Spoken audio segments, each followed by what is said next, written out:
Hors de sa cage automobile, le chauffard est un type normal qui caresse la tête des mômes et aide les vieilles dames fatiguées à traverser dans les passages cloutés.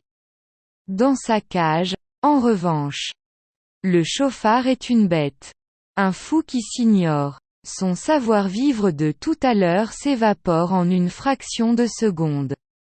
Le monde devient une jungle impitoyable, partagée en deux espèces.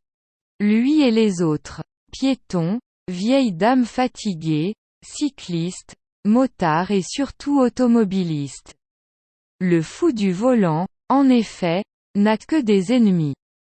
La route est son champ de bataille et la voiture son char d'assaut. Il grille les feux, il fait des queues de poisson, des demi-tours sans prévenir. Le meilleur ami du chauffard est son moteur qui rugit en explosant les limitations de vitesse. Le pire ennemi du chauffard, c'est n'importe quel type qui roule devant lui. Le chauffard est un homme ou une femme qui se laisse aller aux instincts guerriers enfouis en chacun d'entre nous. Mais il y a pire. Il y a le plus méprisable de tous. Celui qui prend sa voiture complètement ivre et qui s'en va massacrer à grands coups de pare-choc 2 ou 3 bambins qui traversent dans les passages protégés. D'après Phosphore Magazine, hors-série 1996, chauffard, conducteur.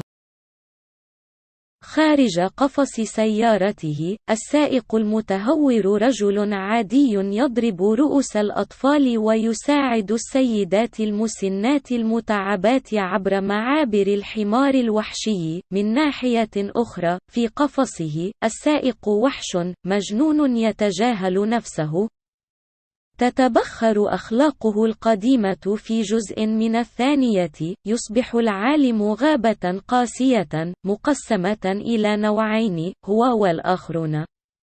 المشاة، السيدات المسنات المتعبات، راكبو الدراجات النارية وراكبو الدراجات النارية وخاصة سائقي السيارات، الرجل المجنون خلف عجلة القيادة، في الواقع، لديه أعداء فقط.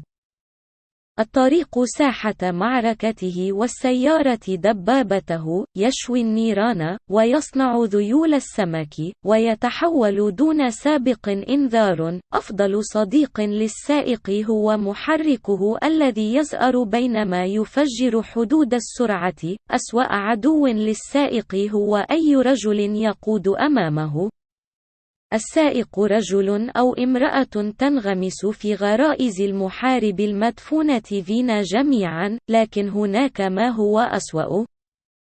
هناك أكثر الناس حقارة، من يأخذ سيارته مخمورا تماما ويذهب ليذبح بضربات كبيرة من ممتص الصدمات، حيث يعبر طفلان أو 3 أطفال صغارا في ممرات محمية. من مجلة الفوسفور، إصدار خاص 1996.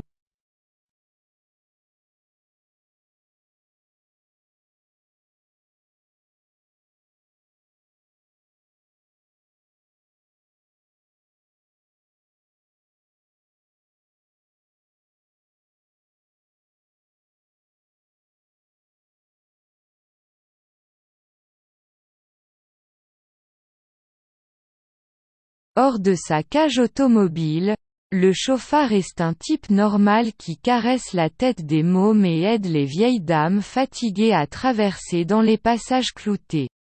Dans sa cage, en revanche, le chauffard est une bête. Un fou qui s'ignore. Son savoir-vivre de tout à l'heure s'évapore en une fraction de seconde. Le monde devient une jungle impitoyable, partagée en deux espèces. Lui et les autres. Piétons, vieilles dames fatiguées, cyclistes, motards et surtout automobilistes.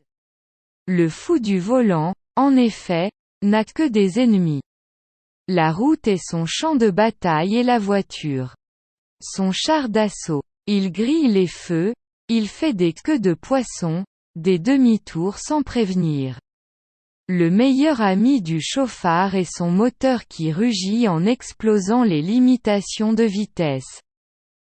Le pire ennemi du chauffard, c'est n'importe quel type qui roule devant lui. Le chauffard est un homme ou une femme qui se laisse aller aux instincts guerriers enfouis en chacun d'entre nous. Mais il y a pire. Il y a le plus méprisable de tous.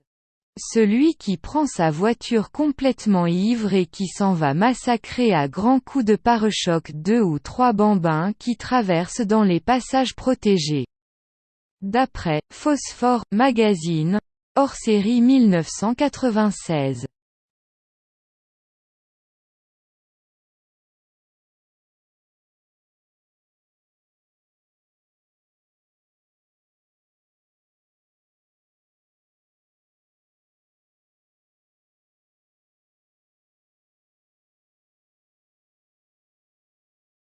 خارج قفص سيارته، السائق المتهور رجل عادي خارج قفص سيارته، السائق المتهور رجل عادي يضرب رؤوس الأطفال ويساعد السيدات المسنات المتعبات عبر معابر الحمار الوحشي. من ناحية أخرى، في قفصه، السائق وحش مجنون يتجاهل نفسه.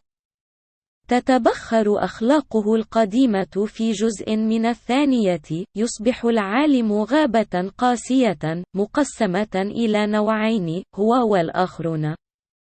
المشاة، السيدات المسنات المتعبات، راكبو الدراجات النارية وراكبو الدراجات النارية وخاصة سائقي السيارات. الرجل المجنون خلف عجلة القيادة، في الواقع، لديه أعداء فقط. الطريق ساحة معركته والسيارة دبابته، يشوي النيران، ويصنع ذيول السمك، ويتحول دون سابق إنذار. أفضل صديق للسائق هو محركه الذي يزأر بينما يفجر حدود السرعة. أسوأ عدو للسائق هو أي رجل يقود أمامه. السائق رجل أو امرأة تنغمس في غرائز المحارب المدفونة فينا جميعا، لكن هناك ما هو أسوأ. هناك أكثر الناس حقارة، من يأخذ سيارته مخمورا تماما ويذهب ليذبح بضربات كبيرة من ممتص الصدمات، حيث يعبر طفلان أو 3 أطفال صغارا في ممرات محمية. من مجلة الفوسفور، إصدار خاص 1996.